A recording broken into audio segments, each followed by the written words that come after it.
আজকের রেসিপিতে রয়েছে কলমি শাকের পাকোড়া ইফতারের জন্য। তো তার আগে কিন্তু আমি কলমি শাকের যে জমি আছে তার পাশে সূর্যমুখী ফুলের জমি আছে সেটাও তোমাদের সাথে শেয়ার করব। হ্যালো এভরিওয়ান, আসসালামু আলাইকুম, welcome back to my channel Zakia's cooking blog থেকে আর একটি নতুন ভিডিও দেখার জন্য সবাইকে স্বাগতম। তো বন্ধুরা, টাটকা টাটকা জমি থেকে কলমি শাক তুলে পাকোড়া তৈরি করব। এই টাটকা টাটকা পাকোড়া খেতে যে কতটা ভালো লাগে বোঝাতে পারবো না।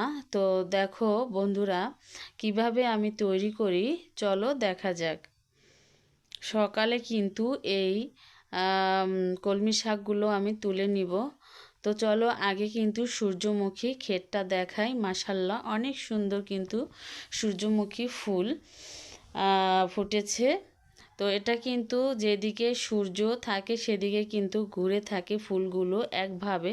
তো দেখেই বুঝতে পেরেছো এটা কিন্তু একটা প্রাকৃতিক ভাবে আল্লাহ তাআলার দান। মাশাল্লাহ মাশাল্লাহ, অনেক সুন্দর কিন্তু ফুল ফুটেছে, দেখতে অনেক ভালো লেগেছে। তো এটা কিন্তু ঘরের সামনে কিন্তু ক্ষেতটা, দেখতে কিন্তু অনেক ভালো। তো তোমাদের সাথে শেয়ার করলাম শাক তোলার আগে। তো দেখো একটা হাত দিয়ে ধরে দেখালাম কতটা সুন্দর লেগেছে। আরও কিন্তু যে জমিতে সূর্যমুখী ফুল চাষ হয়েছে তার পাশে কিন্তু এগুলো কিন্তু শাক চাষ হয়েছে। এই শাকটার নাম হলো কফি শাক। মাশাল্লাহ, অনেক সুন্দর হয়েছে এবং খুব সুন্দর করে কিন্তু উঠেছে শাকগুলো। তো তোমাদের সাথে আরও কিছু শেয়ার করব। এই হলো কলমি শাকের ক্ষেত, ছোট এগুলো চাষ করা।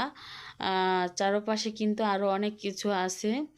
এদিকে কিন্তু কচু গাছ আছে, তারপরে তোমার টমেটো গাছ, অনেক ধরনের শাকসবজি গাছ আছে। এরকম কিন্তু বাড়ির আঙিনায় আমরা কিন্তু যারা গ্রামের বাড়ি থাকি সবাই কিন্তু কম বেশি চাষাবাদ করে থাকি। মাশাল্লাহ, এই দেখো টাটকা টাটকা টমেটো, এই তো সাদা বেগুন, অনেক বেগুন ধরেছে গাছে মাশাল্লাহ। এই তো ছোট ছোট টমেটো ধরেছে, এগুলো কিন্তু আরো বড় হবে। এটা কিন্তু জমির সামনে একটা খুব সুন্দর মসজিদ। মাশাল্লাহ, অনেক সুন্দর করেছে মসজিদটা। এই তো আর কিছুদিন পরে শাকগুলো কিন্তু তুলে খাওয়া যাবে। তো চলো মেন রেসিপিতে চলে যাই। এই তো কলমি শাক, ছোট ছোট গাছ উঠেছে। তো আমরা কিন্তু কেটে নিচ্ছি শাকগুলো পাকোড়া তৈরি করার জন্য। একদম কচি কচি কলমি শাক, একদম টাটকা, বাজারের কোনো শাক না, একদম জমির থেকে কিন্তু তুলে নিচ্ছি, তোমাদের সাথে সেটা শেয়ার করতেছি। তো বন্ধুরা, যারা দেখতে দেখতে এখনও ভিডিওটি একটি লাইক দিয়ে যুক্ত থাকো নাই, প্লিজ একটা লাইক দিয়ে যুক্ত থাকবে।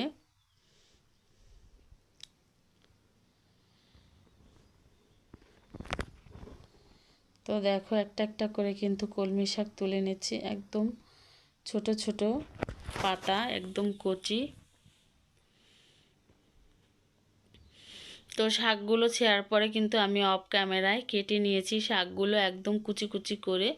এদিকে চাল আর হলো মসুরির ডাল ব্লেন্ডার করে রেখেছিলাম, সেগুলো নিয়ে নিয়েছি পরিমাণ মতো, প্রায় 1.5 কাপ পরিমাণে। আর এখানে নিয়েছি পেঁয়াজ কুচি, মরিচ কুচি, এগুলো নিয়ে নিলাম। তারপরে কলমি শাকগুলো দিয়ে দিলাম, একদম কোনো বেশি মশলা ব্যবহার করি নাই। আর এখানে কিন্তু কলমি শাক নিয়েছি প্রায় 2 কাপ পরিমাণে কুচি। তো ভালোভাবে হাত দিয়ে সুন্দর করে মেখে নিতে হবে, একদম চাল ডাল বাটার মধ্যে শাকগুলো মিক্স করে নিতে হবে হাত দিয়ে কষলিয়ে কষলিয়ে। তো মিক্স করা হয়ে গিয়েছে, এখন চুলায় চলে আসলাম। চুলায় সরিষার তেল দিয়ে দিলাম। তেলটা গরম হওয়ার পরে একদম ছোট ছোট করে তেলের মধ্যে পাকোড়াগুলো ভেজে নিতে হবে।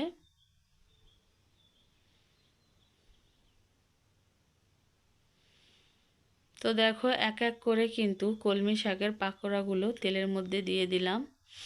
একদম মিডিয়াম আঁচে ভেজে নিতে হবে, একদম খুব সুন্দর মচমচে করে ভেজে নেবে, তাহলে কিন্তু খেতে খুবই মজাদার হবে আর খুবই হেলদি একটা খাবার।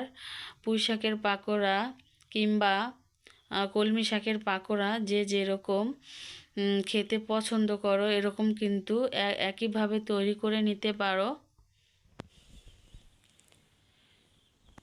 আর শাকের এরকম একটা পাকোড়া ইফতারের টেবিলে থাকলে তো কোনো কথাই নাই। তো দেখো এক এক করে কিন্তু আমি পাকোড়াগুলো তেলের মধ্যে দেওয়া হয়ে গিয়েছে। তো এখন ভাজার অপেক্ষায় পুরোপুরিভাবে।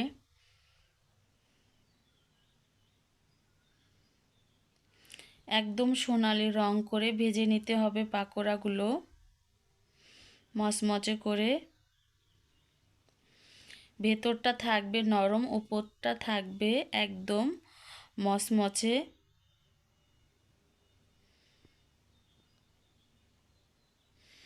আর শাকের যে কোনো পাকোড়ার স্বাদই আলাদা, অনেক মজাদার হয়।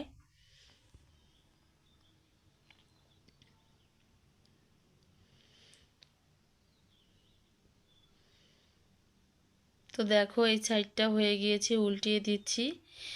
একদম সুন্দর করে বাদামি রং করে কিন্তু ভেজে নিচ্ছি পাকোড়াগুলো।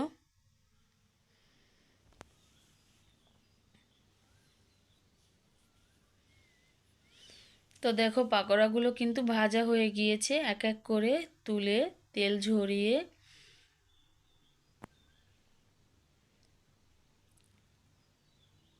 নিয়ে তারপরে একটা প্লেটের মধ্যে নিয়ে নিব।